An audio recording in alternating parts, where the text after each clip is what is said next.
You might have some mates who think gyms take 50% of your money or something, or what are some misconceptions that you find yourself sometimes? Because I do a lot of videos, right? And when we do a video about the mowing franchisee, for example, we'll get a whole bunch of independents jumping on saying, I picked up 20 clients from Jim's Mowing because they charge too much or this and that all the time. So, exactly. Yeah, that's what I say. When I see those guys making those comments, I almost want to get on and say, you're off your head. You got no, just rubbish. The commission, and I don't even look at it. My theory is what I pay for taking the phone calls and going to a professional call center who talks up every service that I can do and tells them what I can do, filters out like the bad customers, and then sends them straight through to me. I guess because I've had a business previously, I know what it costs to get the artwork done for a logo. I know what it costs to get that set up on shirts. I know what the business cards cost. My accountant that I used to have, obviously my old accountant, said to me, don't buy a mowing franchise, you're only going to make about $60,000 a year. I nearly tripled that the first year in gross turnover, and then I'm over that now, and I'm looking at 5 times that. So is my ex-accountant, because it's like, you obviously haven't looked into it. You've done like everyone else does. You've listened to a bloke at a barbecue. They just don't know. Like, there's no commission. It is a nominal fee. Like I got paid $12.60, I think, for a lead for a job, which I now bill $36,000 a year, 3 years later. So today we're joined by Rees. And Rees, you came back recently and did the Gym Scoop training after doing it originally online in COVID. We did a short video with you while still down in Melbourne, and you're obviously back up there in sunny New South Wales. Looks great behind you there. It's a great background. And so first of all, how did you get involved in Jim's Mowing? How long you been with the brand for? I really don't know how I got involved in Jim's Mowing. I was working for a council. I always loved gardening, and I was working for a council, which was a stressful job because I was a council ranger, so nobody really likes the ranger that much. And I got back into gardening just for a bit of extra work at a retirement village I used to work at, and was mowing. Remembered how much I loved it. I would have loved to do it full time, but just basically, there's no money in it. There was not a lot of money in that particular place. Was standard award wage. Didn't matter how much harder you worked. So that sort of reignited the passion for it. And I think it must have just been Facebook. So I don't know. I just came out to my wife one day and said, I'm thinking about buying a gyms. And she's always really supportive. So she was cool with that. And then with YouTube, you can pretty much do the training online, like looking at all the YouTube clips. And I was really diligent with it. Rang up a few of the other franchisees, and they were really passionate. And I spoke to guys that had worked in the mines and stuff like that were still content with what they were earning. And I just thought this is something I have a crack at. I've been with it. This is my 3rd season I'm going into. My plan was to do 3 to 5 years, and I thought I'm 48 now. I thought naively thought the body will hold up for 5 years, and we'll see how we go from there. But now learning more about the equipment, this is my job now. Like I'll retire doing this as far as I'm concerned, unless something happens. But I'm just basically changing machines, looking at ergonomics, what's easy to work with. And I get out of the car feeling better now than I did 3 years ago. And I know you do adapt, but just the equipment I'm using now, I'm really confident I'll be able to do this. This will be my last career path. That's awesome. Well, let's talk about the equipment then. It's a really good point. I've never really heard too much people talk about this, because we do talk about body and stuff. I've interviewed guys for 25 years and stuff, and I haven't asked them too much about the equipment. So when you say equipment for your body, like what tools are you looking at? What attachments? What decisions are you making around that? So for me personally, at the moment, I'm still on petrol whippersnippers. I've tried a few different ones. I'm still using a Husqvarna, the 525 LTS. I find just for power compared to weight ratio, they're great. Like I treat them terribly. Like anything we're scared there might be a snake ending, I just say to the staff, just whippersnip everything, stick it in there. The heads are $50. If you break it, I'll replace them. This time of year in summer, don't walk through long grass without a whippersnipper. Basically, I put the whipper gripper attachment, which is from, I think, Catch Pro. Catch Pro. Yeah, they're a pretty good attachment. They do wear a little bit, and the parts aren't available, but I still think for what I used to whippy the first 20 minutes every day, my lower back was a little bit sore. Has never been an issue since I put them on. I've got 3 of them now, and even our spare machines have them. And then mowers, I started out with a Toro 21, which I never really understood why the commercial equipment is so heavy. Like, I understand they want it to be robust, they want it to last a long time. I prefer it to be lightweight, easy to use, and to replace it every couple of years or a year or two. So now I've gone to the Palanque since the training, which is just, I can't believe it. I'm just so annoyed that I pushed that Toro for 2 years. It's I rip through clover. It's got a rear chute that's easy. I'm not bending down, emptying the catch or unclogging it all the time. So that's fantastic. And then pulled the trigger, as much as it scares me, on a walker. So I've just gone with a diesel walker with the high dump. So I don't have to lift bags of grass as much anymore. That's a big purchase as well. But in saying that, with the diesel, I'm pretty confident I'll be using that until I'm pretty close to retirement age. So. And with the Palanque, because we'll tell people about the Palanque. So the Palanque's a French company. They used to make big winery. Well, they make winery and agriculture equipment, and they've started making gardening equipment. And the mower, it's got that really great big lithium orange battery on top, and it's quite a unique looking machine. Because I know a few franchisees down here who are very environmentally conscious. They have all Palanque gear, and they get a lot of customers asking them about it and stuff like that. And it seems to be customers are a little bit more discerning as well. I don't know what it's like up your way, but customers can be a bit more discerning as well now. They actually like the fact that franchisees are using a bit more battery powered gear. Yeah, Yeah, absolutely. Yeah, it's funny. The battery is so with the color, I guess, stands out. A lot of my customers think that's the motor because it's fit for a traditional motor. They're like, "Oh, is that the motor?" I'm like, "No, I take it off and show them." I go, "It's actually a battery." Oh, they're amazing because the same again. I've which I didn't mention in my last interview. My passion is is permaculture, is no chemicals if possible. I understand they need to be used in certain situations, but for me, our goal moving forward, we would love to have an electric van, all battery equipment. I would love to be able to come home and just plug the car in at the end of the day, and the car with your power inverters and that, we can basically plug a vehicle in, which would charge the vehicle, charge all the equipment. The range on those vehicles isn't quite there for us yet, but that is our goal. Unfortunately, the Walker is probably the polar opposite. It's a big diesel. But, when the technology gets there, I'm happy. But as I've said to a few of the other franchisees, I'm not paying for their research and development. Like if they're selling it's expensive, it doesn't work as well, I've got to stick with what I've got. But even in the time I've been here, the battery stuff has come real so far. With the training, I was talking to John Wilds and he just couldn't rate the planks enough. And I wanted to talk to someone, you talk to reps all day long, but I wanted to talk to someone who'd had it for a few years. And as he said, in 4 years, you're basically blowing them down and changing the blades. Yeah. And so far I've found that's it. It is just... it's amazing. The customers love it. It's a talking point, definitely. And yeah, moving towards that just suits, because my idea of getting into gyms was, you can be in permaculture or organic gardening and you can just sit there on the sidelines and post on Facebook and tell people how they should live their lives. But my theory is if I can mow 50 lawns a week with a battery mower, that's potentially 50 people that aren't starting up a petrol mower, which means I'm doing my little bit. And, some people don't mind, but other people, you educate them on other stuff. And I'm happy to tell people, like if they want to go back to mowing, I don't run the sales pitch on why you should stay with me. I'll basically educate them on, try this mower, try that mower. The next customer's going to come along and that person will always get you back for gardening or more advice or whatever. Like I find I'm happy to spread the word a little bit about the battery stuff and how much better it's getting. Yeah, it's great. Yeah, well, Plank, we were really impressed back in, when did we first see it? Maybe 2020, and they couldn't get him here quick enough. Like no one was really distributing him, and it was the only one that we knew that took one battery for the whole day. That was it. Whereas everything else, you had to have 6 batteries and you had to have chargers and all that sort of stuff. And Plank was the only one that had that battery which could do, a mower on the whole day on one charge. And we have a few franchisees down here now actually who just do the full Plank setup, so their customers suit that. They just have the mower and they have the sticker twos at the chainsaw, they have the pole attachment and stuff, just using the Plank stuff at a couple of Plank batteries. And they are quite pricey, but they're really, really, really good quality compared. And you don't have to carry multiple batteries around like the other ones. But as you said, they are getting better, the other brands as well. You don't need as many batteries as you used to. And the big challenge to them, as you said, is the ride-on. So they're obviously trying to bring out the battery-powered ride-ons now. So there's obviously the green machine. There's I know Ego's trying to do something like that, but I think they're still a little bit way off. And as you said, you don't want to pay for their research and development, and as they keep getting better and better. Yeah, they'll get there. And we've tested the battery. Like we've, first day I went out, I worked it as hard as I could. Like we went out and I think we did, off memory, about 21 lawns. There was a bit of hedging involved, but it was a big day and I was watching it and I had a couple of other franchisees that were, we talked to them on the headsets all day long, which is, one of the best bits about the job is you can be mowing a lawn these days and someone else can be mowing a ride on and we can just be chatting about, the footy or equipment or whatever. And we were laughing because I was giving them updates how this battery was going all day and I got it down to 5% by the end of the day. Yeah. But as I said to one of the guys, my battery levels were lower than the mower's level. Like I was probably running at about 2% by that time. Like the mower I couldn't have mowed anymore basically, and we were getting through them. So, and there were a couple of lawns we really tested, like thick clover that I deliberately hadn't sprayed out. Yeah, and it just, like I did one lawn that I reckon I would probably stop with that Toro 6 times to unclog it, and that Plank was just ripping through it like it was nothing because you don't have to deal with the basically a smaller chute because you've got the rear drive. It's just got a chute like a normal push mower. I think for me that's probably one of the biggest sellers is just the fact it's not clogging up all the time. And they can't seem to make it quick enough. I think if they could make more of them and make a bit more, get them a bit more out there, I think they'd sell a lot more. But they obviously got a really high quality product, and they've obviously got some. Just takes a while to get those things out here, unfortunately. Yeah, it'd be a great problem to have in business, wouldn't it? Absolutely. I did try the whippies and stuff. I just this is a personal thing. I just can't. I can't get used to the backpack. That's just me. We were looking at one. We've got a quote out at the moment for quite a large facility, which will be about 120 hours worth of mowing a week. But there's a lot of edging in that, so that's when we probably will look at, because it's a retirement village, we probably look a bit more serious. I've done a bit of a test on it, but my thing I don't like is I don't just like jumping in out of the car, chucking the backpack on, because when it's really hot, I like to wear a camel pack as well. Right. So I've got to give up, I like the hydration factor because I know a lot of guys struggle with that.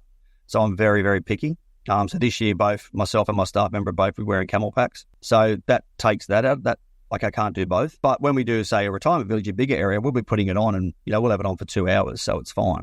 You sort of, start in the morning and you'll just whip. We could whip you for 80 hours a week at that particular facility. Well, camel pack's a good idea because obviously a lot of franchisees struggle to remain hydrated. They keep a bottle in the car, but camel pack, for those who don't know, is obviously just it's the little backpack with water in it. You might see the bike riders or something have it on their back as well. Yeah. What we do is we have you have the what do they call them? The Jesus Christ bars normally in the back of your car where you hang on in the back of the drive. Yeah. They have little hooks on them for hanging your suits and things. So we hang one on either side.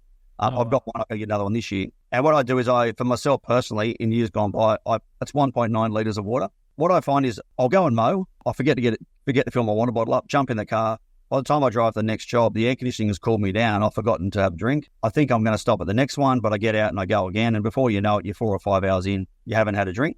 So what I do with the camel pack is I have that there where I get my blower out. So I basically open the door, chuck it on, and when I go and whip your mow, I've just got it on. So that way you can have, each mow, you've got at least 15 to 20 minutes to sort of sip on that. And I make it a rule for myself. Every time I drink a camel pack, I then have a 750ml with hydrolyte tablets in it. So throughout the day, I'm having at least a couple of 750ml bottles with the sugar-free hydrolyte tablets and a couple of camel packs. And so far, that's kept me out of trouble. I've sort of felt a bit wobbly a couple of times when it's 40-odd degrees, but we're very well set up. I have fridge in the car. My car was set up for camping. So we've got an angle fridge. We've got a solar panel. I even have a coffee machine in my car. We've got a barbecue. It's my office. I figure a small amount of money to not have to try and park at a cafe. And the fridge is always full, so staff know they just get whatever they want. So, we start out with good intentions on water, and then as the day goes on, it normally might go Coke Zero and might finish off with an energy drink sometimes. But, yeah. That's a great idea. And I was going to say as well, you mentioned earlier permaculture. So can you explain for the layman what that term means? Like people might hear that term but not know what it means. So maybe explain what the term is and what services are included in that and how do you do that in your business? Okay, well, it's not really a gardening system. It's more of a lifestyle system. So it's basically, for me here, the way I use it, it's a hard one to explain. It's such a big thing. I actually went to a permaculture business yesterday and we just did another little half-day walk around with one of my staff to show her why I'm talking about it all the time. We took her up there for 3 hours to go around. So basically, it's everything. So with my property on 2 acres, I try to retain all the water on the property. So I put in swales. So instead of going and putting a tree in the middle of someone's front yard and then watering it every day, we'll try and look which way the water is going and we'll plant the trees in that and try to basically direct the water to a certain spot, slow the water down from getting off the property because we have a dam at the bottom of ours. We wanted to get there as slow as possible and utilize that water as much. For my customers, the way I use it is basically at your home, you don't put a veggie garden up the back corner. Everyone does it. They go, I'll put it up the back. Yeah. But then you'll never check on it. When you get out of the car, do you have room as you're walking to the front door to put your herb garden there or your tomatoes or whatever? So you're having a look at that as you're walking into the front yard. Full-on permaculture. The farm I went to yesterday is limestone permaculture, which is amazing. They have everything. They have turkeys, ducks, chickens, fruit trees. I don't know how many hundreds of fruit trees. So they can live purely off that property. But with my customers, it's more about the design aspect. So they say to me, look, Rees, I want to put some gardens in, and I can go and show them, look, your water's coming this way. Let's direct the water off that path and let's put your fruit trees in here. Let's put your veggie garden right near the front door so you check all the way through. It's probably not good in the permaculture side of things. They like no sprays. Sometimes we have to, the kids can't play in a 400 square metre backyard because there's bindies. We may have to spray it, but then we're showing them, look, how can we get that soil better so you don't have to potentially ever spray again? Things like that. So just, you can incorporate lots of different stuff with the gardens. Let's not just Roundup spray every year. If we're going to do it, let's weed this out, hand weed it out. Takes a little bit longer, costs a bit more money, but let's mulch it really thick. Then every year we can just keep remulching. You never have to pay for sprays, hand weeding, things like that. So it's more, I guess it's just knowledge. I'm very confident when I go to pretty much any garden, I can answer the questions or, you'll go and find out the answers. But I think it's, just having that knowledge for me means when I'm looking at someone's house, I'm not looking at their lawn. I'm looking at their whole lifestyle. I'm looking at where are their sprinklers? What irrigation do they have? Do they have canopy trees? Are they going to have, if it's so hot from the west, I had a customer the other day, I said, how about we plant a couple of nice deciduous trees out there? So your house isn't getting bombarded by the westerly sun, but then in winter you can sit out there and enjoy the sun. So I think it's just that. It's pretty much sitting out in your backyard and just learning which ways the sun come, where's the rain come from, getting to know your property a lot better. So it's opened my eyes to that sort of thing. But there's plenty of stuff online. Limestone do a lot of really good videos and things like that. Yeah, I was watching a video the other day, actually come up on my feed. A Australian couple moved to Japan and they're doing like a Japanese, they bought one of those abandoned properties and doing like a Japanese permaculture thing, and how they had that all with the sun and just cut certain ways and rain would come a certain way, and the whole property with their food and stuff was geared towards the environment and what they were trying to do, and it was quite interesting. Yeah, well, I have here, I did my permaculture design course and I called mine the mullet garden because it was business at the front, party at the back. So at the front, I've done it as a formal garden. I can say to my customers in the front 600 square metres, if you want to know what sort of trees to grow, go and have a look at my front yard. I'll put about 400 ornamental trees, crepe myrtles, magnolias, everything you think of, and they'll come and just have a look and go, I like that one. Can you put some of them in? But then we go at the back, it's a bit uglier because it's more of a, it's for producing our food. So where I am behind me now, I've obviously got bananas. I poured about 300 bananas off yesterday. And then it goes into raised garden beds for my wife because they're nice to work in, nice and high. Then it goes down to the chicken coop, but then the water that runs through the property runs through the chicken coop straight into the swales, which is all the fruit trees. So when we get rain on Thursday, it'll sit a foot deep in those swales, which are like walkways, and it'll take 3 or 4 days to go down, but then it just soaks through those and then goes down to the compost and then sits in the compost. And, so it's just a way of, utilising that. So I'd never have to water here, like in droughts potentially, but I haven't watered in 2 years. It's just, and I've still got really, really wet areas on the property, and we haven't had rain for weeks now. So is it just for the layman? Is it about just basically looking at your property and using its natural advantages to, as you said, you haven't watered in 2 years because you've been able to make it in a way so that water's going down into where you need to go? Yeah. Basically, just the average part of looking at their property, what natural advantages can I use here with, so I don't have to use chemicals or external water or whatever to try and put plants or change it in a way to gear to that. Yeah. Observation is the main thing. Like, that's probably one of the best things I was taught by Brett up at Limestone is go out and sit in the property. Just sit there. I put raised garden beds in everywhere when I got here, and I put in that when the winter sun came, I had them planted perfectly in the shade so nothing would grow. I had no idea what I was doing. So it was observation, sitting out there, and if you've got wind that hammers in from the northwest,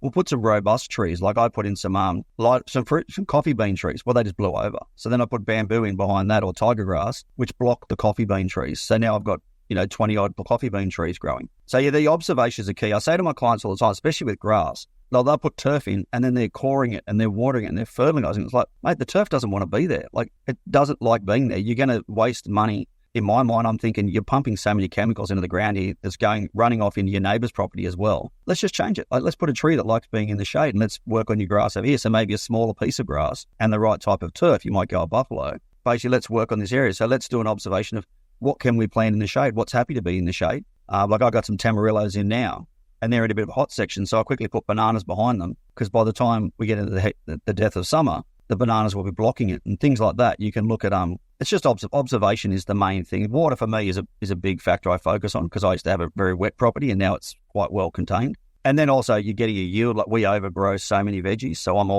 customers are always getting home to find bunches of carrots or, a dozen eggs, or my wife makes lemon spread, and a bit of a barter system now where customers will give us a bag of lemons and then they get lemon spread. And then, I'll go out the back and I'll go, oh, those your kumquat trees full. You eat kumquat. So how about I empty that and I'll bring some back as jam for you in a week's time. So yeah. So I just wanted to do it in a way that I'm not just a permaculture teacher hammering down permaculture. I wanted to get out there and produce a product, and then I can also talk to customers as well about, we're doing a thing this year. We're giving a free tree day. So we're going to go and get just tube stock of native trees and just message the customers and say, look, would you like a native tree? I'll pick the spot, tell them, hi, we're not going to plant eucalypts in everyone's backyard. It might be just a little grevillea, but, it cost me $5. I drill a hole, drop it in, and then I know that I've got 40 native trees out in my run as well. For $6 and half a day of my time. That's great. I was going to say, for people to learn more, you mentioned limestone, but is there anything else where people can learn more about it? Like, is there any channels or something you recommend? Or if you Google permaculture, yes, there's plenty of really good operators. The best thing to do is in your area. Facebook, of course, will find your groups, but get on and try and find a permaculture design school in your area, and you can do little courses. We did a course with my staff member yesterday. I think it cost us $150 for 2 people. And we went up and just did a walkthrough. It's like a little mini tour, like a micro farm tour. And Brett just takes you around and just shows you around that farm. I know up here we've got purple pear permaculture, maplewood permaculture. There's plenty of them. So if you're in your area, you absolutely just Google maybe permaculture tours, and you can pay a small fee. Some places even do. I know down the Central Coast, there was a free course going at the Tate for a while where you could just go in and do a half day. So when you go, it's not so much going to teach you about how to grow a tomato. It's going to teach you more about where you should grow your tomatoes, why this area is a good place to grow your tomatoes. So rather than putting them in the baking sun and covering them with shade cloth, put them somewhere where they're not going to get baked all day long. So it's more teaching you how to not waste your time in the garden, pretty much. So no, absolutely. No, it's a very interesting topic. I know Jim's very passionate about it. He loves hearing that sort of stuff. And we do have some franchisees down here that I know who are pretty passionate about it as well. And even one of them was trying to start a permaculture division at one stage. So I know what's happening with that, but I know it's a pretty big thing for people. And I was going to say as well, you mentioned the training. So you're obviously very knowledgeable as it is, but you came back to the training. and you took a bit away from it, which is great to hear, because we want more franchisees to come back from training. So what did you find out about it? Because as I said, you're fairly knowledgeable already. So what did you find out coming back to Melbourne for the second, or coming to Melbourne for the first time as you did it online originally? I think the main thing is probably that the gyms are so much bigger than me or my little area or my group of franchisees that I know. There's so many more people to lean on. Like, I've always found the girls, when I ring call center, have always been fantastic. Like, I found out we actually have a priority phone number, which really I think is unneeded because they answer the phone so quick anyway. I didn't even know there was one there. So good. But I think it was just learning that it's such a big thing. And my fees that I pay are such a nominal fee. Like, for what I pay as a franchisee, I'd pay that just to have someone answer my phone calls and talk my business up, which is what we get anyway. Talking to people like John Wilds was fantastic, seeing someone that's been in it for quite a long period of time and is still so passionate. And for me, I've had a business previously. It wasn't as successful. We had a catering business for a long time, and then a Coles supermarket opened up next to us and pretty much took the business away at about $300,000 within, sort of 12 months. But what I found at the end of that business, as I was not losing money, my customer service was horrendous. I just was so down on myself and the business that I hated even serving customers, which was ridiculous because that's what we needed. So that's why I wanted to get into gyms. And I love the fact that Jim is pretty much obsessed by customer service. And like, I've only had one complaint so far, and that was off the fact I just didn't get a quote back to someone quick enough, because I did have a discussion with their roommate, but I didn't follow the process. I should have given the lead back because it was like 170 mils of rain that week. It was good for me though, because it was just a kick in the pants, and it was like, I think she was a bit rough complaining on me, but technically I could have done more to make sure that didn't happen. And that's exactly what I wanted. Like, I wanted someone that keeps me accountable. With the gyms, after going down there, the only thing I'd say now is I want more training. Like, I would love to be able to go and do more things like that, whether it's through gyms would be great, but even like with business coaching and things like that. And it just, if nothing else, it gave me a week to just pull my brain out from everything around my life and just focus on my business, 24/7 in the course all day, reading books all night. I've come back with so many notes I'm still going through. Like, I'm still going through and re-emailing all of my old customers that were one-off customers. Yeah, like, whether it's coincidence or not, but the week I got back was just enormous. Like, we just ran flat out. And I think because I wasn't struggling for motivation. I think it just really it kicked it up to another gear. Yeah, and just made me think at the bigger picture that this is a huge business that I'm part of, so I've got to utilize that as much as I can. Absolutely. No, it was great to have you come back, because we love having existing franchisees come back into training. It just makes it better for everyone, and it's great to hear you got something out of it as well. And I was going to say, from your perspective then, what things have you improved in your business? So you mentioned about emailing lots of customers again. What else have you done? Have you taken away and implemented into your business from the training? Oh, well, I came back, and my staff member that was casual is now permanent. So she's, straight away. So that's a bit of it's not really a gamble, but I know I've got enough work for us now, but I know that I can really push a lot harder. I didn't have the confidence at the end of last year. I was just getting so tired and I was so busy anyway that I probably wasn't chasing the customers purely because I didn't want to disappoint them, because I knew I couldn't fit them in. I'm pretty diligent. I don't work weekends. A lot of the guys do and they love it, but that's just me. My wife works Monday to Friday. I can make enough, Monday to Friday, usually Monday to Thursday if I can.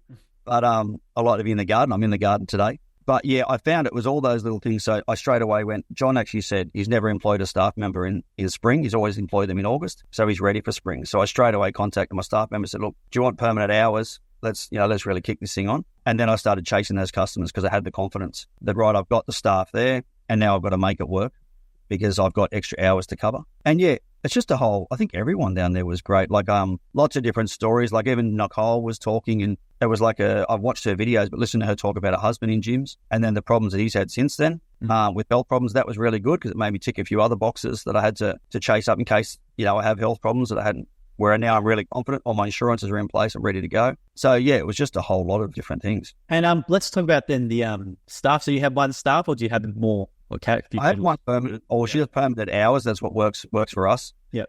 She usually does a fair bit of overtime. And then I have some casuals of friends that are they're actually in horticulture and they work weekends. I did have one of my best mate was on for a while, but he had a few health dramas, so unfortunately he had to have a bit of a rest. But hopefully we'll be getting him back from time to time as well to help out with other things. I'm trying to work towards. That's why I bought the walker, so now we can get through it quicker. And I want to set up predominantly just a mowing run, so they just go out and knock out mows. They might knock out 15, 20 mows in a day. And I want to do more of the specialty things because for me, I'm not great at explaining the stuff, what I want them to do. I just think I could have had this done by the time I, mumble around and I'm not good at that. So I like to go out, and if someone has a fruit tree trim, I'd prefer to do that. I'd prefer to, quote the mulching. I'm very, I can't procrastinate. I just don't have it in me. So if I go to someone's house, like I went to a gentleman's house the other day to quote pressure spraying. I turn up with the pressure sprayer. He wasn't at the house. But I send the quote. By the time he gets back to me, I've already started pressure spraying. I'm confident with my price. I like to do it then. So I'm like, this is going to be awkward if he says no, because we're halfway through his driveway. Like, I knew it was a vacate, so I was pretty safe I was going to get it. But my theory is, well, worst case, he got his driveway done for free and we can move on to the next job. So yeah, that's what I like to do. I like to do all the little bits and pieces jobs. And we're looking at more things. We're looking at a car trailer. I have to organise that today because I've got a couple of ride-ons now, so we can take both of them. And then with the walker, we catch the grass. So that would be a big... I've gone through this morning, run quite a few of my customers that have rural properties to work out whether we're dumping grass, taking grass, and to also explain to them so they're ready for it's going to be a big improvement to their property. Yeah, you know, you can have 2 acres with a lawn that's been mowed and caught, which is beautiful. Absolutely. And I was going to say as well, with the advice to new franchisees, a lot of the times I talk to franchisees and they always mention quoting. And obviously you do with a quoting run through at the head office there. I think John takes the quoting session there. But advice for quoting. Do you have any like philosophies about when you go and quote a property? What's the first thing you look for, or how do you work everything out? Yeah, well, you'll obviously get people pressuring you to quote over the phone. So I never do that. I always go. Probably I've done a few recently because I'm a lot more confident in what I'm doing now. And I also know that if I muck up, how much time it's going to take me. So if it's, say, a 450 square metre block and it's going to take me 20 minutes to quote it, I figure, well, worst case, I'm going to spend another 20 minutes mowing if I get it wrong. So I may get a customer, I'll just say, can you take some photos? I can jump on Google, look at the rest. I saw with the quoting, what's funny with talking about John was my prices were like, oh, I'm quite expensive as it turns out. So I was way off. But it was good to know that everyone has their different way they do things. Like I generally go in my head now, I'll go into a job with 3 prices. I have the price that I'm pretty much confident I'm going to get it, the price that I want it, and the price that would be ideal. With the economy the way it is now, I go for the price I'm going to get it with. So say I was quoting $88 mow, 99 or 110, pretty much going in with the 88. So I adjust to that. And you also look around the property for other things. So if someone's got a property that is just a straight up mow, you know they've got no gardens. If they're potentially renting or they work in Sydney, they don't really care. You got to adjust to that as well. Like, not to say undercut yourself on price if you think you're going to get more work, because you might not. But I think look at that. When they're mowing, I guess if they're new to mowing, you're not even worried about the mowing. You're looking at the edging. You know, I can put a bigger mower on the property and mow it just as quick.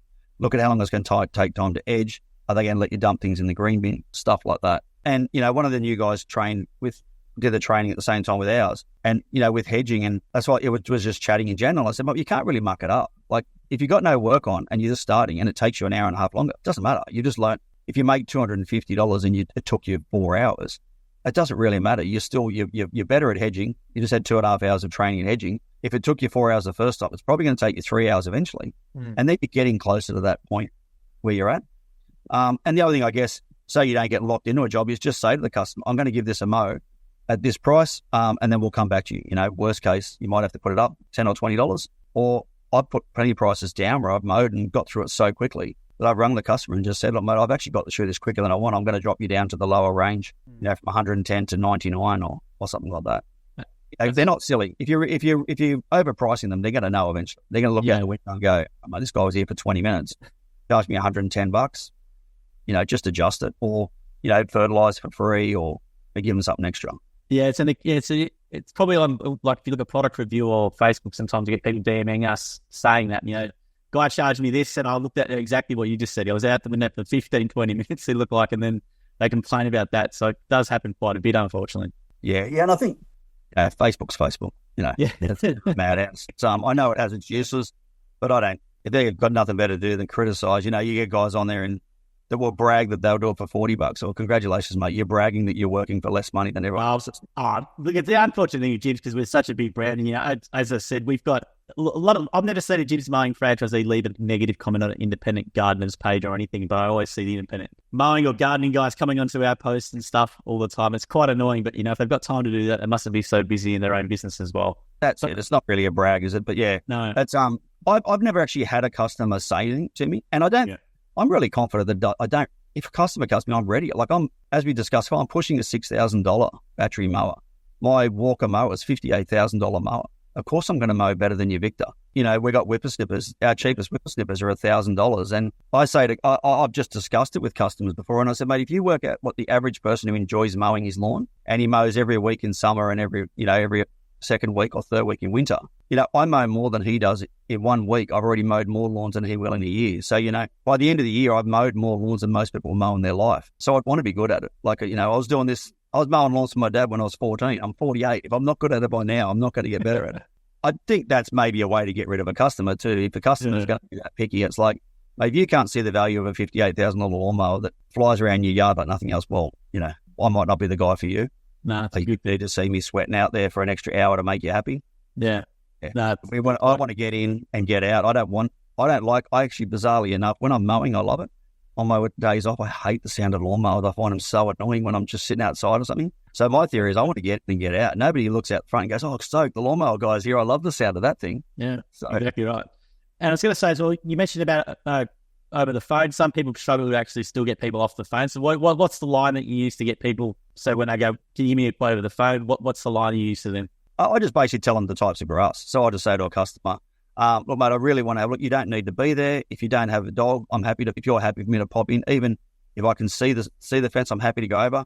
Takes me a minute because I literally, when my quotes, I don't know how other guys do it, but I quote everything through Jim's jobs after the time. I don't actually quote in front of customers. I think sometimes it puts them in an awkward position, or me. If they think it's going to be 77, I say 100. They feel awkward saying to the guy standing there staring at them, no, you're too dear. So what I do is I'll walk around, take the photos, have a quick chat, and I leave. I say to the customer, I need to do that because your front yard could be Kikuyu that is a foot high, but the back might be couch that's 3 inches high. The couch is actually harder to mow. So I just say to them, I need to see the grass types. I just need to see what it's like.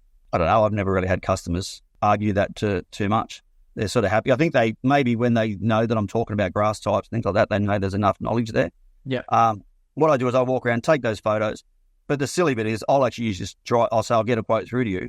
I'll just drive up the road, pull over, shoot them a quote via text and say that I'm happy to come back. I could fit you in the run for this afternoon if you'd like to. And it just seems to work really well. Like I'm still getting quite a good rating of return customers. The leads I've missed now are the ones that I probably didn't really want.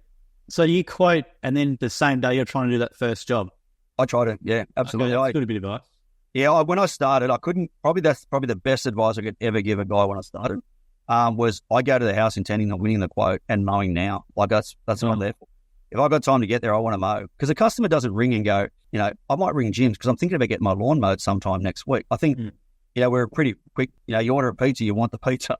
So if they look outside and they go, I want it mowed, they want it mowed straight away. So what I do is I'll say, I send the quote, which I know seems weird, but I do go around the corner, send that, and I'll come straight back. Customers text you straight back because, you just left. You're in the forefront of their mind and you got a text. And I think that's a different way of doing it. But then they're like, Jesus, this guy's onto it. He's come straight back. And then when can you, mate? I'll come back now or I'll fit you in this afternoon. And then I say to them, but then I'm going to have to fit you in my run. So say for me, if it's Morpeth, I'll mow you on Tuesday, but then we're going to have to shuffle you into our Morpeth run, which is a Thursday run. So I might have to mow you next time in 10 days or it might be 16 days. I generally try to bring it bought. And then they fit into that run. And that way I'm just in that suburb, banging out mowers in that area. Rather than saying to the customer, we're not back here for 14 days, they want it done straight away. I think anyway, that's why they're I would. If I ring a plumber and he says I can come around now, he's the guy I'm going with. I'm not even so much worried about the price. Absolutely. It's a great bit of advice. I just want to just summarize that for people. So you go to the job, you then leave the property, go around the corner, send the quote via text or via Jim's Jobs to them. And then most of the time you get a response pretty much straight away. And if you can come back and do it straight away, you'll do it. Or if not, you'll come back in the afternoon. And then are you converting him to a regular after the mow, or how do you do that? Yeah, so basically I've got a few I've got to go through today. So they're one-offs. But I'll basically put them in, say for instance, I'm going to Thornton today and it's a Monday, but I mow Thornton on Tuesday normally. I'll go over, I'll quote the job. I'll tell them that I can do it again today. And then, if they want to go regular, it will be in, 15 days. I'll be back to do that regular mow and it fits in with my schedule. Yeah. My main reason is I feel awkward if someone quotes me a price and I don't like it. I feel sort of obliged to say yes. My theory is if I do it that way, the other thing is, if you're, say, $77, they wanted to pay $77, you quote $88, but you're going to come back that day. My theory is, anyway, they're probably going to say yes to you because they get the lawn mowed. Even if they get someone else, chase someone else at 77 later, you've still got a lead and you've got a mow out of it. So you've got your mow, and you just do a really good job. And then when we mow, my staff are told, don't try to impress the customer, try to impress the neighbours. So you've already won them. So if you mow with that mindset of I'm trying to let everyone else in the street see how good I am, the customer's going to get a great mow because you're so busy trying to impress everybody else that you're giving them the great product and, you're not blowing grass on the neighbour's yard. That's how we do it. And, it seems to work quite well. That's a great quote. So don't impress the neighbours. So when you say, is that just, as you said, then making sure they blow not onto their neighbours or onto the road, like what are you telling them to do that standard? Oh, they have to do that. Well, the bonus is me being a council ranger previously. It's actually against the law to do that. So, yeah, you're not allowed to blow it onto the, so I was with Coast Council, and they did a big campaign on all the garbage bins telling you not to do it because it's equivalent of dumping the water into the lake or into the water, any water system. So, yeah, basically, obviously if there's leaves, jump out of the car, grab the blower, blow everything onto the yard, then go and do your edges and then mow the lawn. So you're picking everything up, mow the lawn, and then blow again a second time. Yeah, even when you're next to a neighbour and you get these ones where a neighbour might have a lot of clover and the guy next door's is perfect, try your best to whippy in a way that you're flicking the clover if there is some back onto your customer, not onto the neighbour's yard. If you do, blow it back down. Just things like that. Like, don't pretend you didn't see it. If it's a bit wet and you spray a bit of grass onto the colour-bond fence, go and get the hose. Take a few seconds, get the hose it down. Because if it's been raining, a lot of customers are looking for an excuse to tell you not to come. Don't give them an excuse. I like to mow in the rain. I don't care. Like, if I'm not damaging the customer's yard and I'm doing a good job, I'll mow pretty much any time. I'm never going to do a bad job and leave mud everywhere and things like that and marks on the lawn. But if there's been a bit of rain, we'll still go out. But don't give that customer a reason to say, I don't want you mowing after the rain next time. Make sure it looks better than it normally does, or, because they're going to come and look. If it's been raining, they're going to go, how did you do that? It was raining. If they come out and it looks amazing, they're going to let you keep doing it. They trust you. And yeah, that's a really good bit of advice as well. And what would you say to any other franchisees about the training? Because as Jim said, we don't get enough people coming back to do the training in general. I just think it'd be, it's great to have, it's great you've obviously got a really good mindset to learning and constantly improving, whereas I think a lot of people get comfortable and sort of just keep doing what they're doing without looking at it. So what would you sort of say to maybe some existing people to encourage them? Well, it's that old saying, you got to work at your business, not in your business.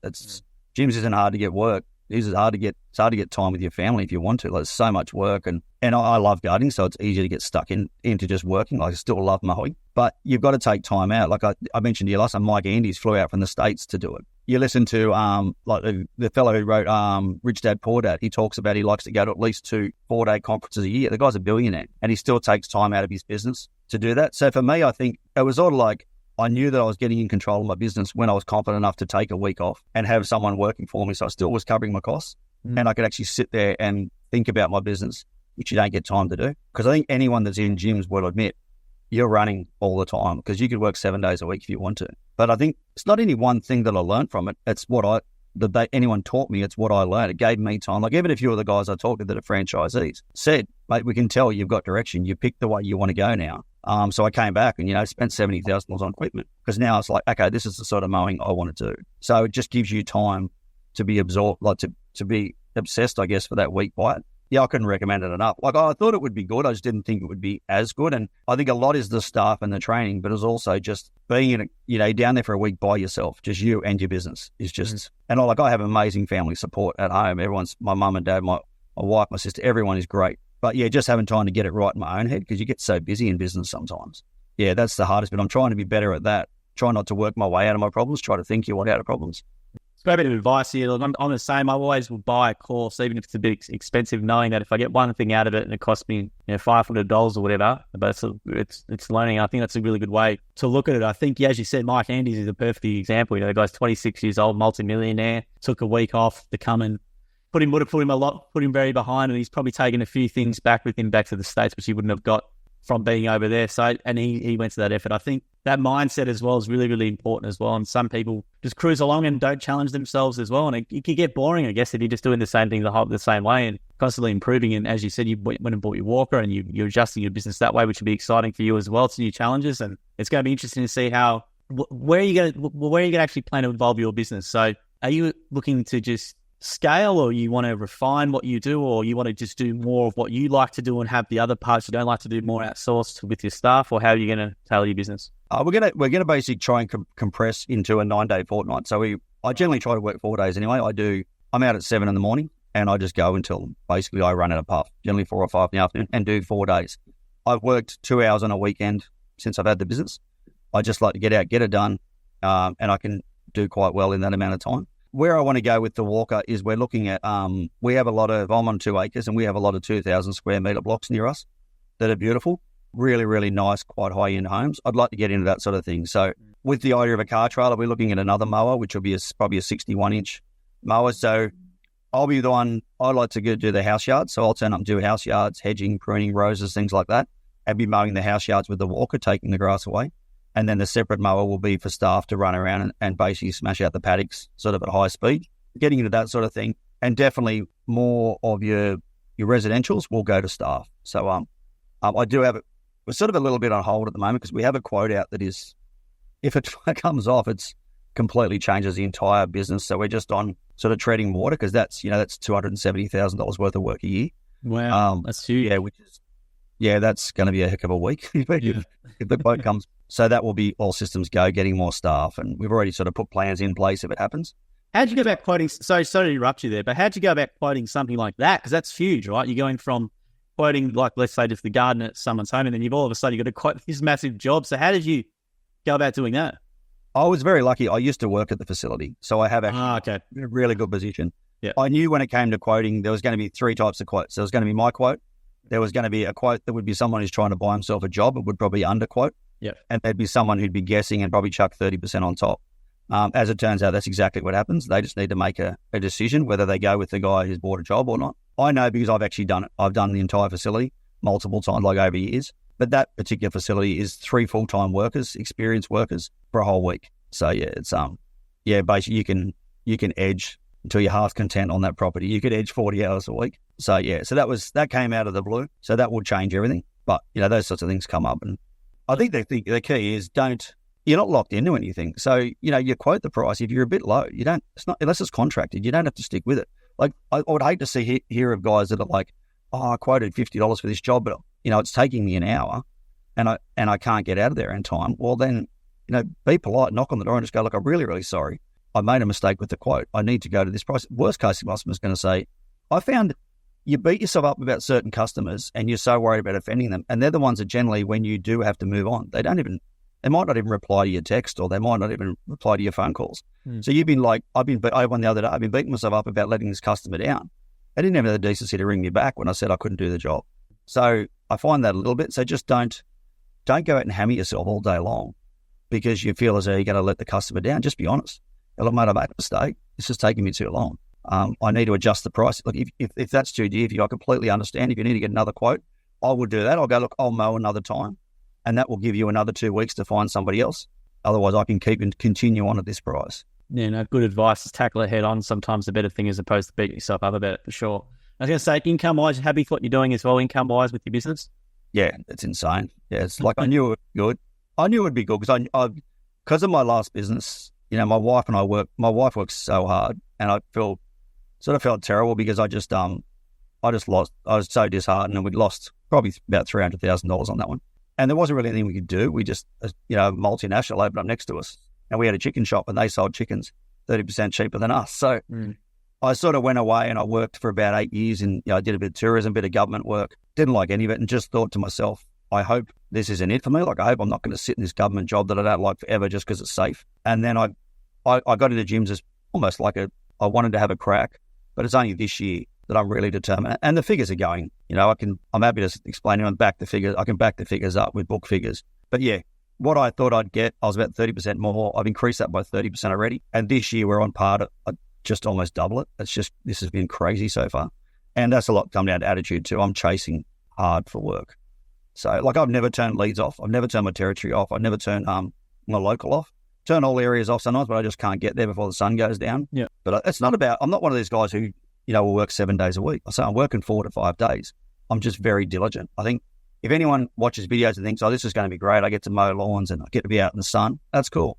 But you get to be out in the rain and you get to be out in the wind and you get to be out in that. So, just sort of gut it out and get it done and be diligent. Like go out like you used to with your boss and start work at 7 o'clock and just go until the work gets done. And, I think the money just comes. It's plus you seem a lot happier as well for it. That's the main thing as well. Yeah, what you're doing. I guess sort of get really disheartened that it's just the way society is now. You can't necessarily do what you want to do and make a good living. I love gardening, but that meant that I had to be on a minimum wage for the rest of my life. That's not fair. That just because I don't want to work in an office, I shouldn't get paid terrible money. So that I found with the gym's system, I could basically, because I was passionate about it, it's like they say, if you're passionate, you'll make money. What it is, because I'm passionate about it, I'll be honest, I had people in my management above me in council, 2 managers above, that were just hopeless. And I said to my wife, how can they be earning this money? And that was my goal at the start. It was probably not the most positive thing, but I went, I want to earn what my manager's manager makes, because if he can get that doing what he does, I should be able to get it, just working hard and producing a product.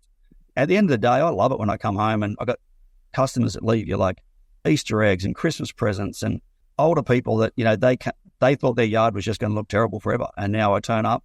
I've never missed a job ever. So just by turning up, being reliable, because in this industry, just turn up and you're already beating most of the people. And the customers love it. They know that they're going to, and now with quoting, half the time they're just, I just do it, Rees, I trust you. Yeah. And it's a really nice feeling. They stop and have a bit of a chat to you, and you know that, they can't physically do it anymore. So you can rock up, and it makes you feel younger, makes you feel like a young 48-year-old instead of being the old guy.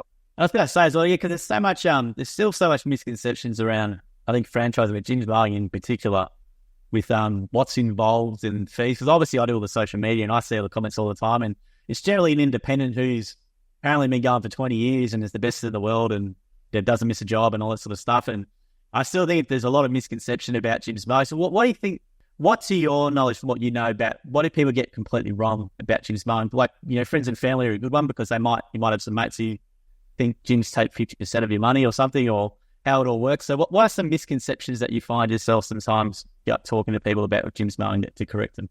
Well, it was funny you mentioned before that no gyms guys make negative comments.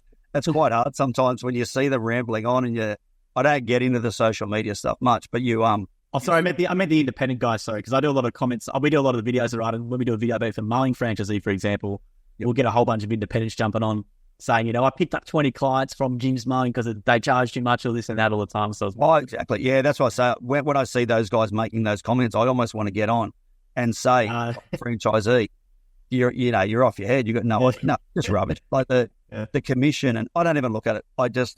My theory is what I pay for taking the phone calls and going to a professional call center who talks up every service that I can do and tells them what I can do, filters out like the bad customers, and then sends them straight through to me.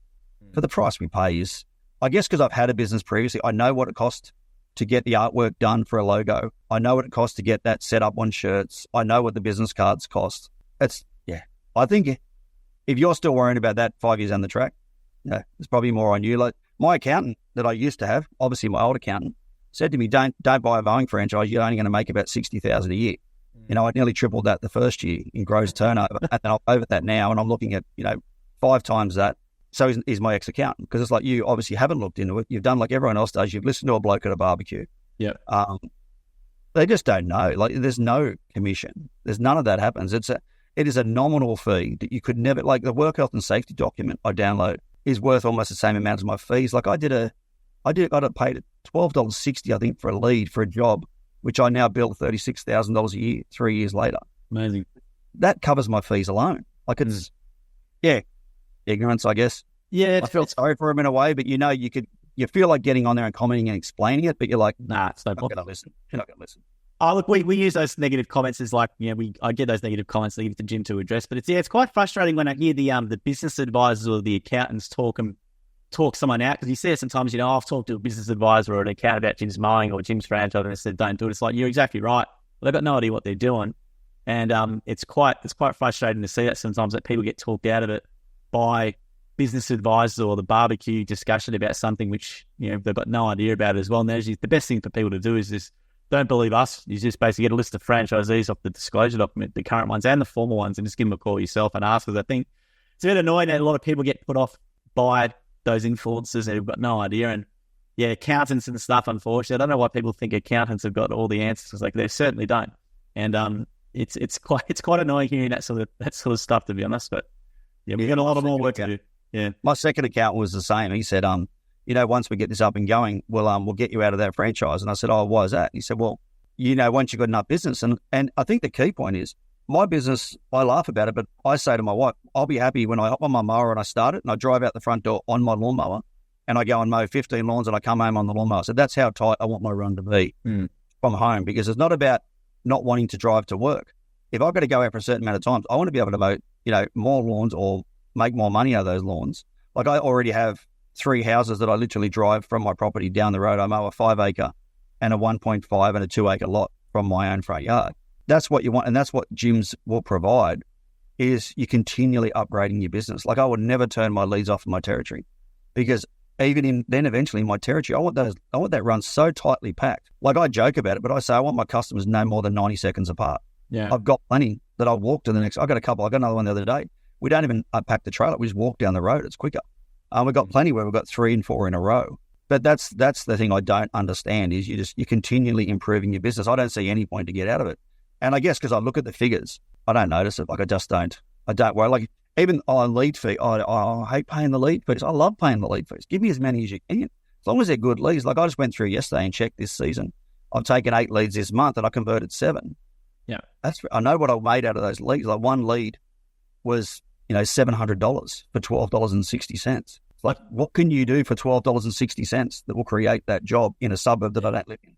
Exactly right, and that's a great point. I remember Mike Andes come out and did, I should promote this a little bit more, but Mike Andes did a whole thing about our lead fees. You couldn't believe how cheap the lead fees were, because in America, what he does with his system, they don't do the marketing for the franchisees. They teach the business owner to do their own Google ads, for example, and their conversion rate was just like their price per actual converted job was a lot. We're talking more than $100 or $150, and then he found out how much we charge for our lead fees. He couldn't believe how cheap it was, and you're right. I think we sort of get a bit. We don't realize it sometimes that it's a really good system as well with that and with the lead fee price as well. Most of the franchisors that I know anyway, it's invested back into their Google ads anyway, and it is getting a bit more competitive. But the guys, I'd love to see, you mentioned a really good comment about the independent guys. I'd love to know 3 or 4 years or even 2 years or a year later, new customer cost acquisition, plus what can they actually quote those new customers when they're not with Jim's Mowing, how much that actually works out to be.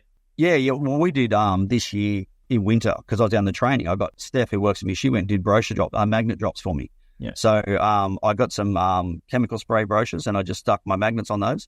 And I know what that costs. You're not making any money out of it. Like we got a lot of work. We got about 12 jobs, but we need to get regulars because a regular, converting to $1,700 if you're mowing. And we got a couple of $600 or $700 jobs. But that's great because that just means I gave Steph a couple of weeks' work and I got my money back. That's how I looked at that. But if I was independent, that's what I'm doing. Every afternoon I'm going out, putting magnets out. I'm on social media, which is a drag. Every time they put something on the community page, you've got to jump on there and go, mow it. And then, but my son's on school holidays and he'll do it for $40. And I don't have to worry about any of that sort of stuff. I just go to work because I like being on the tools too. And I know that will change. But at the moment, I want to be as busy as I can, but still mowing every day. Like I like being out there. And this gives me that option. Like I was when I had a catering business for quite a while, I spent most of my time at the start to promote was going around at night on a little postie bike, putting letters in letterboxes. And then I paid, I think it was $3,500 for a huge big A-frame trailer and just driving that around. I was never in my shop. I was out there doing that all day. Wow. So you got to weigh up, I think, do you want to do gardening and mowing or do you want to be a businessman or do you want to be a promotions officer? Because if you're God, there's some fantastic independents out there. But I think a lot of the guys that are really crushing it probably have someone sitting in office or a lot of them have a partner that is very supportive that can chase up those calls and look for tenders and things like that. But I'd hate to be out there just picking up jobs as someone walks across the road because we get that as well. We get the best of both worlds, I think. Yeah, absolutely. Yeah, you're right. You get the walk-ups. And look, I know a few independent guys and I've interviewed a few of them for the podcast, like Luke from Australian Lawn and Gardens and stuff as well. And like there, to be an independent in it for 5 to 10 years, you obviously really, you would have made it either way. But it's sort of a bit interesting sometimes when you see the independent guys coming on and say, with the misconceptions around gyms and how it works. And then the big one I always see is about lead fees. But if you actually know how, and from running a business, like to generate a lead like that in terms of money from an online perspective as well, it costs quite a bit more money than what the lead fees cost from Google in particular. So it's a pretty good deal. And it's great to hear, $12 lead for you converts to a $36,000 dollar job. It's an amazing bit of value. Well, I put out with Steph, we did magnets. I love the fridge magnets. Yeah, I think they cost me 40 cents each. So Steph's only got to put 24 of those magnets in letterboxes, and I'm already paying a lead fee. Then I'm paying her to put those in there, and we do everything by the book. So she's on the award wage. I think she's on $30 plus all of her superannuation workers comp, all that. So probably 45 is probably costing me. So on that particular week, I think I spent $500 on magnets and about roughly $800, $900 on wages. That was to get 8 jobs. So you're looking at $1,400 to $1,500 to get 8 jobs. We basically went and did the work and covered our costs. We have got some regulars, so that's great, and we'll make it back. And I still do it. I still love doing it because I know it works. I think if you get a customer anyway, you can get a customer, it's great. But when you look at it from a budget point of view, I don't even know what my leads are. I think I've taken 350. So it's nothing. It's like less than $5,000 in the cost of what you spend. Like you're spending that on a mower. What's $5,000 if you can get work? I build a business off $5,000 worth of leads, and I know you pay your you pay your fee per week, which I think is like $190 or something like that. But then you're taking on out like the phone calls. Even my sign job, I need to redo my trailer. It's like $250 or something to get new vinyl lettering. I know what vinyl lettering costs elsewhere. The brochures, they're already formatted. The artwork's done. I can just ring and order them. I guess because I've done both, I know I have so much more time with my family because I'm not sitting in my office all night long. I'm just a mower. I'm just going out mowing. I use Jim's jobs for pretty much everything. That's just easy. How do you work in my business?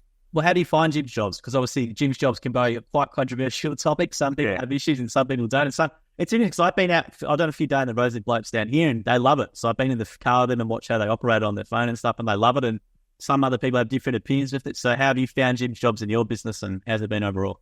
You'd probably have to ring me a few times because at the moment, good. There's been your nights where I was swearing. Yeah, when it works, I'm not saying when it works, it's fantastic. Like it's the diary side of it's great. It's probably when there's updates and that I have problems. That would probably be off the back of me a lot too, because I spend as minimal amount of time on a device as I can, unless it's cutting grass or, a kayak or something. But as far as it goes, like the scheduling system, fantastic. Well, I've never missed a job. You find me a tradesman in any trade that has never missed a job. If I've ever had a problem, I can ring IT and they'll fix it straight away. Like I had a problem only a couple of weeks ago where my schedule just cleared, it was gone. But then I rang them and, a couple of clicks of buttons and I think that was like on a Sunday or something, they answer and put it through. So the proof's in the pudding as far as the scheduling is the fact that I haven't missed jobs and I've got a lot going on. I've set it all up, so now I can pretty much just get on there. What I do, and I probably recommend other guys that start, is print the stuff out. So I find now, for me, maybe getting a bit older, but I've started to wear reading glasses. Getting in the car when it's glary on the device is a bit hard, whereas I like to print it out in the sheet. I chuck it on the dashboard, and that way Steph's working with me. She can have a look at what we're doing, so roughly what time we're going to finish. And then you can just write down, like I'll go through, say, Catherine's property, and I'll go, that tree's blocking her view of the mountains, that lily pilly. So I get back in the car, and I'll go, quote, or text. I don't just straight up quote, but I'll text them and say, maybe would you like to get a quote for that tree to be trimmed, for that lily pilly to be trimmed? And at the end of the day, I can then just go and shoot those text messages out in quotes. So, and I think you've got enough going on when you first start that you don't need to be trying to work out an app or a device as well. You just want to go to. So I would say that definitely print everything out. Print the run sheet out. Yeah, you're printing out just a daily run sheet or a weekly run, or you? I just do a daily normally. Yeah, I just do a daily, and even at the point now, it's second nature. I take a screenshot, so I bring up what I've got for the day, screenshot on my phone, so I don't have to wait, because everyone that gets used to it know it loads. And when you get in the car, we're like, I'll jump in the car, Steph will put the blower away. I try to invoice every customer normally. I used to, but I'm getting that many now. It takes too long. But yeah, I basically used to invoice as I left the job, because when you first start you love the cash flow. So I like to see the money coming in. But yeah, now I take a screenshot, then I can just have a look, or we print it out and we just tick them off. And I find that the paper still works well for me, because it's not a matter of getting in and having to make a note on my phone. I can literally write down Lily Pilly Catherine's, and I'll remember that night, what was that? And I go, that's right. So I'll text her. Hey, Catherine, I noticed the Lily Pilly's starting to overhang the footpath. Would you like me to provide a quote to trim that back for you? And that's money in itself. Like the amount of money you get out of that sort of stuff is, you can pull a $1,500 day just by sending out some text for customers of things you've noticed. They may have noticed as well, but just haven't got around to actually asking you. Yeah. So that's why I like that. Yeah, it works really well for me. No, it's a good bit of advice. It's simple, like, we all, obviously everyone goes about digital this, digital that, but printing out the run sheet. A lot of blokes I've done the day on the road with, they do that as well. They had the run sheet with, they had their folder and they had their OH&S stuff in the car, and they still do the app stuff, but they have both as well. And as you said, making notes next to customers can be really helpful, and maybe quoting some other things and winning some more jobs and different things like that as well. So Rees, we're nearly gone for an hour today, mate. So thank you very much for your time. Is there anything I haven't asked you, or is there anything you'd like to maybe say that I haven't asked you? No, not particularly, mate. I think it's all pretty much covered, I think. Yeah, no, it's great to have you on, mate. You've got a really good attitude, and your attitude towards learning and relearning is something that Jim loves, because we'd love more franchisees to come back to training. It's such a good thing for the group to have someone who's experienced in it, like yourself, come back. And I think it's such a great attitude to have, and just, constantly improve your business and all the things you're doing has been fantastic as well. And you provide. I think you have to, because if you're not, customers can tell. Like if they know if you're grumbling around, it's a hard job. Like I'm not going to pretend to anyone that's like it's an easy job. Like it's, I'll be mowing this summer in the Hunter Valley when it's 40 odd degrees. So you've got to have the systems in place, and you've got to actually love it. Customers can tell, and that's why they keep getting you back. And who wants some bloke that's grumbly turning up to their house? And I think for me, you've got to learn something in winter. For me, it's hard in summer. You're too busy. But you've got to learn something. Otherwise, in the day, you're just mowing lawns all day. So it can get a bit brain numbing otherwise. That's where I love the gardening and stuff like that. Well, I think it's like you did the horticulture as well, didn't you? You've done horticulture. No, I've only done permaculture. I was looking at horticulture. I ended up going permaculture because okay. just sort of a bit more passionate about that. Yeah, no, that's fair enough. The reason why I say it's because a lot of the guys, it's just such an advantage. You go into a property, you already know the plant types and that stuff. Like just demonstrating that knowledge is just such a great thing to have, especially the person's keen in their garden as well, being able to go into their garden and actually know with some advice up front. Yeah, and that's the thing. I think when it's so daunting when you walk in your garden and you're going, it's a tuckaroo, a magnolia, a jacaranda, and you're with someone who doesn't know. Even my dad will go, how do you know all this stuff? And I go, mate, there's only about 20 plants. Like really, in most people's gardens, you go to an area, they're generally going to have the same things because the other stuff dies, or that's what the nursery sells. So if you can just go in and just practice them over and over again, and like everything, you don't know. You just say, like, I don't know, but I'll find out. I was a tour guide for a long time. So that was what you just say to people. I don't know, but I'll make sure I'll call you later and I'll let you know what it is. Don't just go, I don't know, just keep driving. Yep. You got to learn. And if you're passionate about that, and if you're not passionate, just remember, you're going to get paid more if you do learn. So yeah, that's the thing. Passionate about money. Yeah, exactly right. That's the thing. The guys who have the permaculture and horticulture and these sorts of things, they do make more money as opposed to the bloke just doing the mows and the standard whips and stuff like that. They do make more money in the long run from doing it. Yeah, I think it's the confidence when you walk in. Like, I know when I started, I was like, oh God, don't ask me about those plants because I don't know what they are. I don't know like even now when customers ask me about some of the lawn service, what fertilizer should I put on that? Because I don't actually know a lot. I really rely on my other franchisees that I talk to help me out with that. And some of these lawn care companies have been great. Like Hunter, we use Hunter Lawn Care and they've been amazing. But I just say to him, I don't like putting this stuff on grass. I'll do it when I have to. I don't agree with it. I don't like it. But, I've got customers. I'm going to try and give them another option. But I'm still to this day, some of the other guys taught me and they go, mate, that's terrible. You don't even know that fertilizer. I'm like, I don't use it. I work more on, your organic stuff to keep the grass healthy. Yep. But, I have to rely on those. And I've got a couple of guys that I've dealt with, like Scott out at Singleton and that. They've just been fantastic. Like just so helpful. And that's probably why my business is so profitable because we talk all the time about pricing and we get some serious money out here for what we do. So, and I wouldn't have ever had the guts to charge some of the things we charge. And it's not that you're charging the customer too much. You can just provide so much more service because you've got the money and you've got the profitability. I don't care about, if I've got to mulch something and not charge the customer, I know I'm making the money in the long run. Lucky I can do that, so I can have nice gardens and nice places to work. No, I think hopefully people's perceptions change around pricing with home services in particular, especially in gardening, cleaning, fencing, these sorts of things as well, because it's such a valuable skill to have moving forward as well. Obviously with AI and stuff coming in, for the accountant who charges $300 an hour, to be honest with you, you can find that answer on ChatGPT. You don't need to pay an accountant. So I'm hoping to have to start seeing a shift towards these sort of industries where people actually understand paying more as opposed to a race to the bottom. Yeah, well, everyone's I say that to even my nieces and nephews. That hopefully they'll all go to uni. But I say to them, mate, don't worry if you don't, because there's big money in going outside and doing something now. Okay. You have to go outside and stand up and push something around or lift something, or there's very, very good money in it, and it's enjoyable. And I go home at the end of the day and I know the lawns that I've done, and I can feel sort of proud of what you've done, like the lawns. I go back to some of my customers that probably couldn't physically do the work themselves, and I'll send photos through to my wife, whatever, and she's like, oh my God, have a look at that yard. Like, that trees look fantastic. I've just changed their whole. Microclimates are a big thing within permaculture, where you're blocking sun with trees and things like that. So you've turned a front yard that was a horrible, hot, barren area into a spot where now they go out after work and have a cup of tea and sit down on their chair, and it's become their favourite part of the yard. Is beautiful. You're giving them value on their land. You're not just mowing their lawn. You've turned their front yard from being the worst part of their yard to 200 square metres that they now love to sit in, which is fantastic. Absolutely. You get job satisfaction multiple times a day. People in the corporate world and stuff don't get that a lot. So, you get that 20, 15 times a day if you're doing, lawns, for example. You get that job satisfaction every day. I think it's a really big thing. And it's another benefit of being a part of Jim's Mowing. But Rees, I'll leave it there today. I've got to jump off to do some other things. Got some emails banking up from Jim I've got to get to. But thank you very much for your time today, Rees. Really enjoyed the chat. Great to catch up with you. Really good episode. I'm hoping people like it. If you do like it, subscribe it, share it, let us know. Hopefully more franchisees come on and share your knowledge. I learn a lot. It's great, actually. I'm actually new to my house now. The stuff you mentioned about the shading stuff, I'm thinking what an idiot I am with some of the things I've done in my house here. So I'm going to actually have a look and actually Google permaculture and have a look at some stuff I can jump on. And there's quite a few different sites to see where the sun's going to be in winter as well. So you can plan ahead. Yeah, no, it's great. It's great advice. I'm going to go actually literally look at it front now and do it. But thank you very much for your time today, Rees. We do appreciate you coming on, and hopefully a lot of people took something out of this conversation. And if you need Jim's Mowing, jimsmowing.com.au or 131546. So I appreciate it. No worries. Thank you. Thanks, Rees. Appreciate your time, mate. Thank you for listening to the episode of the More Than Just Mowing podcast by Jim's Mowing. If you do need help with your local gardening expert, please give us a call on 131 546 for Australia, 0800 454 654 for New Zealand, or head to jimsmowing.com.au or jimsmowing.co.nz. If you liked what you heard, please make sure you leave us a review as well, wherever you consume your podcast. We appreciate your support. And until next episode, we hope you have a great week.